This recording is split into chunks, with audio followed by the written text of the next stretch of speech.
वेद मार्ग को जब जब छोड़ा तब तब हम बर्बाद हुए।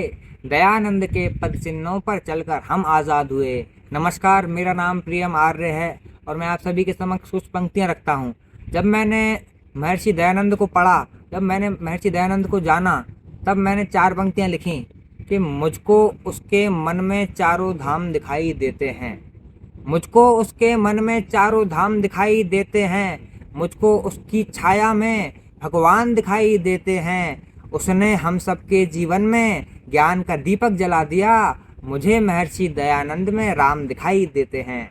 मुझे महर्षि दयानंद में राम दिखाई देते हैं। और राम राज्य की बात की जाती है कि आखिर राम राज्य कब आएगा। मेरे अनुसार राम राज्य कब आएगा? केवल राम मंदिर बनने से नहीं, कब आएगा आखिर? कि राम राज्य तब आएगा जब सच्चे हों अरमान। राम राज्य तब आएगा जब मन में हो भगवान। केवल राम मंदिर बनने से राम राज्य ना आएगा। राम राज्य तब आएगा जब हम बन जाएं राम। राम राज्य तब आएगा जब हम बन जाएं राम। और हमारे देश में, हमारे देश का बहुत बड़ा दुर्भाग्य रहा है कि हमारे भगवान पर ही, हमारे भगवानों पर ही आक्षेप लगाए जाते हैं। मैं कृष्ण जी की बात कर रहा हूँ। हमारे कृष्ण भगवान को, जो खुद स्वयं योगीराज रहे हैं, उन पर ही आक्षेप लगाया जाता है कि वे छलिया हैं, नचनिया हैं। तब 4 पंक्तियाँ और कहता हूँ कि किसने सोचा था कि कोई कुछ नहीं कर पाएगा। किसने सोचा था कि कोई कुछ नहीं कर पाएगा। बात ऐसी कह रहा हूँ, दिल बहुत घबराएगा। किसने यह सब सोचा था कि ऐसा कलयुग आएगा। योगी राज श्री कृष्ण चंद्र को छलिया बोला जाएगा। योगी राज श्री कृष्ण चंद्र को छलिया बोला जाएगा। और कौन है वो? कि हम सबके भगवान हैं जो, हम सबके भगवान हैं जो, धर्म और विज्ञान हैं जो। उन्हें नचनिया नहीं कहो, वैदिक संस्कृति की शान है जो। वैदिक संस्कृति की शान है जो।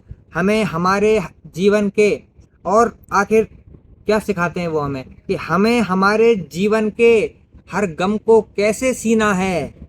हमें हमारे जीवन के हर गम को कैसे सीना है। जीवन सफल बनाने हेतु कितना खून पसीना है। इस मानव जीवन में हमको अमृत कैसे पीना है। कृष्ण सिखाते हैं हम सबको जीवन कैसे जीना है। कृष्ण सिखाते हैं हम सबको जीवन कैसे जीना है। और आर्य समाज की बात करता हूँ, 4 पंक्तियाँ और देता हूँ। दुनिया ने तो आक्षेप लगाए उन पर आर्य समाज ही है जो उनकी गरिमा को बचा पाया है।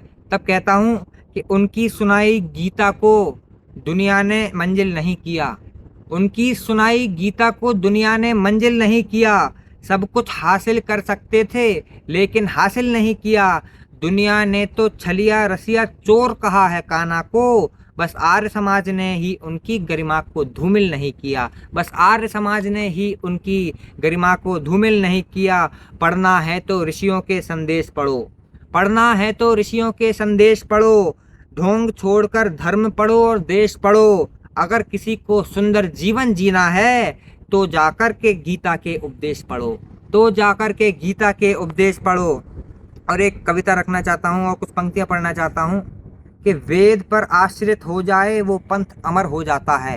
एक ग्रंथ का मैं जिक्र करना चाहता हूँ कि वेदों पर आश्रित हो जाए वो पंथ अमर हो जाता है। दुनिया को राह दिखाने वाला ग्रंथ अमर हो जाता है। दुनिया को राह दिखाने वाला ग्रंथ अमर हो जाता है। अमर ग्रंथ को पढ़कर सावरकर में स्वाभिमान जगा। अमर ग्रंथ को पढ़कर सावरकर का स्वाभिमान जगा। अमर ग्रंथ को पढ़कर जनमानस में हिंदुस्तान जगा। सुभाष चंद्र ने पढ़ा उसे तो जीवन भर फौलाद रहे। उसे पढ़ा आज़ाद ने तो वे जीवन भर आज़ाद रहे। उसे पढ़ा आज़ाद ने तो वे जीवन भर आज़ाद रहे। जिसको पढ़कर भारत की तरुणाई सब कुछ भूल गई। जिसको पढ़कर भगत सिंह की टोली फांसी झूल गई। जिसको पढ़कर भगत सिंह की टोली फांसी झूल गई। उसके बिन गोरों का मंसूबा बर्बाद नहीं होता। सत्यार्थ प्रकाश ना होता तो भारत आज़ाद नहीं होता। सत्यार्थ प्रकाश ना होता तो भारत आज़ाद नहीं होता। अंत में एक छोटी सी कविता पढ़कर अपनी वाणी को विराम दूंगा। आखिर मैं क्या चाहता हूँ, आज के समय में क्या चाहता हूँ मैं? कि अंधकार का नाश करो, अंधकार का नाश करो उजियारा फैलाओ, दयानंद फिर से आ जाओ, दयानंद फिर से आ जाओ। अंधकार का नाश करो उजियारा फैलाओ, दयानंद फिर से आ जाओ, दयानंद फिर से आ जाओ। और बंद पढ़ता हूँ कि शास्त्रार्थ का बिगुल बजाया डोली काशी नगरी, शास्त्रार्थ का बिगुल बजाया डोली काशी नगरी। एक अकेले ने 100 की हालत खस्ता कर दी, एक अकेले ने 100 की हालत खस्ता कर दी। तो क्या, आओ फिर से आकर ध्वजा वेद की लहराओ, दयानंद फिर से आ जाओ, दयानंद फिर से आ जाओ। पाखंडों के ढोंग जाल में फंसी थी मानव जाति, पाखंडों के ढोंग जाल में फंसी थी मानव जाति। भारत माँ के चंगुल से, भारत माँ उनके चंगुल से कभी निकल ना पाती। जो भी नहीं समझते उनको आकर समझाओ, दयानंद फिर से आ जाओ, दयानंद फिर से आ जाओ। और अंतिम बंद पढ़ता हूँ कि दयानंद के पद चिन्हों पर चलकर अशफाकुल्ला, दयानंद के पद चिन्हों पर चलकर अशफाकुल्ला। अंग्रेजों को धूल चटाकर हंसकर फांसी झूला, अंग्रेजों को धूल चटाकर हंसकर फांसी झूला।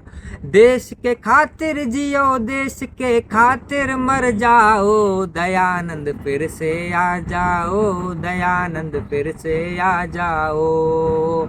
अंधकार का नाश करो उजियारा फैलाओ, दयानंद फिर से आ जाओ, दयानंद फिर से आ जाओ। बहुत बहुत धन्यवाद। जय हिंद।